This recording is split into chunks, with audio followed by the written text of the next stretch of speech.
everybody. So today is another day of family movie night, and we're continuing on my classic movie musicals month. And we are talking about one that is very interesting. And there's so many different angles that I could talk about The King and I. That's almost like hard to pin down. Okay, what exactly do I want to say about this movie? And one of the things that was so interesting is that I watched it a couple of years ago as part of the AFI 100 Passions project that I had been doing for the patrons. You should totally check out the patrons. There's lots of really great benefits for becoming a patron, including exclusive reviews and bonus episodes. But I was doing that list, that AFI 100 Passions list, and The King and I was on that list, so I watched it for that. And as a romance, I think it's very weak in that regard. It's patronizing. It's like bizarre that you have this woman falling for a dictator who's enslaving people. That literally characters are wanting to escape, and the whole thing with Tuptim and everything like that's just strange. So as like a romance, I don't think it works at all. But like watching it through the lens of classic movie musical month, I it worked much better. So there is something I think to that like kind of the approach that you're going into a work of art does kind of impact the way that you see it. And I don't think I'm alone in that. There's a lot to like about The King and I don't think it works as a romance, but it does have a lot of really catchy songs from Rodgers and Hammerstein. And I think that it has, especially Yul Brynner, gives like an incredible performance. And I know there's some controversy because he wasn't actually Asian, he was Russian. And so, it's an example of yellow face for him. I can completely understand that.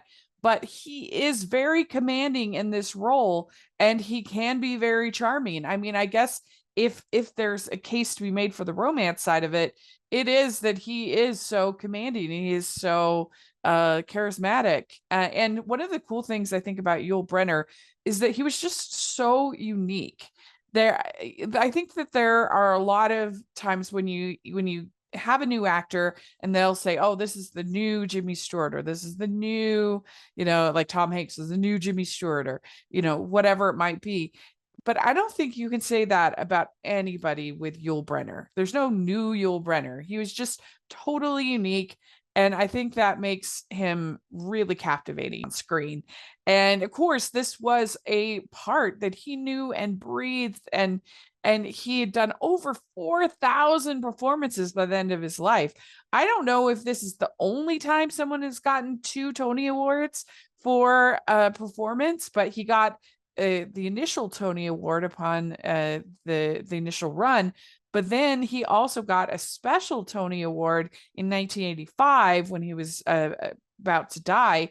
He got for the touring company for that last production that he did. He got a special Tony Award for that. So that's really pretty amazing to see. And he got the Oscar for this role. So this was just really one of those examples of a Broadway performer that you can feel it in their performance on screen because they've lived and breathed. They know this character so well. And I think that's really important. And it's so interesting because they did in 2015, I believe, they did a revival at Lincoln Center. And what they did is they made it way more Asian focused. I didn't see it, so it's just what I read, that all the casting was accurate. And the way that the changes they made and the way they moved things around, that I know a lot of people felt like it was then commenting and critiquing colonialism as opposed to embracing it and even championing it as you see in the movie. And I mean, I think the cringiest parts of the movie is when she's trying to like instruct him on how to be Western. There's this big banquet that's going to be happening, and then she puts all of the the court in dresses like she has, and there's just something about that that just feels like no, like why weren't they interested in learning from him?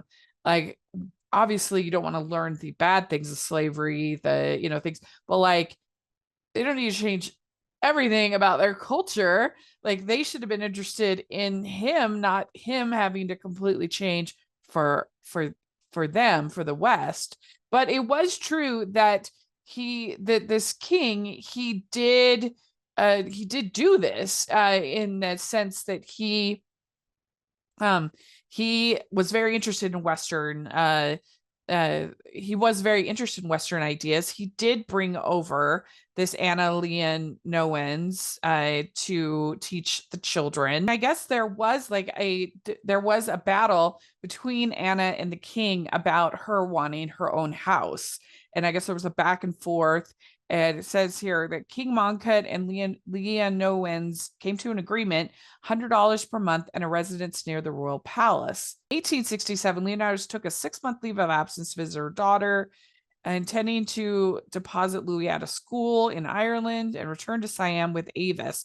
However, due to unexpected delays and opportunities, Leonardus was still abroad in 1868 when Mongkut fell ill and died. So she had worked with the king for a few years, but it's definitely nothing like what you see in the movie. And then she wrote this book, and of course didn't include any of her heritage or what is this different version of what was happening. Originally, I guess they wanted it to be Cole Porter for the score, but then he declined. And so they ended up with Rodgers and Hammerstein, partly because both of their wives, who were both named Dorothy, which is kind of interesting, Dorothy Rodgers, Dorothy Hammerstein, they both liked the book and they wanted him to do it. It was originally written for the actress Gertrude Lawrence. It was something I feel like they did more back then. I mean, you still have it now with like Redwood for Idina Menzel. So you still see that sometimes, but it was more common, like Mary Martin writing Sound of Music and Peter Pan. Yul Brynner, who again won the Tony Award. At time it was Best Featured Actor, which is kind of interesting that it wasn't the best actor. I don't know why they would see that as a featured actor, but anyway. So and then he continued to play the role again and again and again, and of course in this film. And I think that him and Deborah Kerr, I think they have like decent chemistry. I mean, the scene of "Shall We Dance" is really, really good. Like when you can feel when he puts his hand on her waist. That's like, ooh, there's some tension involved with that. There's some things involved with that. I mean, I think that some of the songs are pretty patronizing, like a puzzlement. The way they have him talk. Quickly will he fight. He'll fight to prove that what he does not know is so. The way they have him talk in not full sentences, they feel sort of childish. But like, I think that Brenner is so charismatic and so good that it kind of works. You kind of buy this personality and this character, and that he's trying to change and he's trying to be a better man at the same time that he's got this harem. It's just a weird dynamic. And of course you have Rita Moreno, who you could also say was in Yellowface, because she's definitely not Thai, but she's good in the role. And then Deborah Kerr, who I like, especially with the little boy, with all the children, she's good. Getting to like you, getting to hold you like me. She had her singing dubbed by Marnie Nixon, who was like so incredible what she did. And you watch the movie and you have a decent time with it. Like it does feel pretty entertaining, like the good songs, the Whistle a Happy Tune, Getting to Know You. I I hold my head erect and whistle a happy tune so no one will suspect I'm afraid. Those are good songs, and you understand why it was so beloved upon release and why this musical has been revived over and over and over again and has won Tonys every time it's been revived, which is kind of amazing because the songs are just really good, and you can't have those captivating performances. Talk about the Uncle Tom's Cabin sequence. I actually found this sequence to be pretty moving.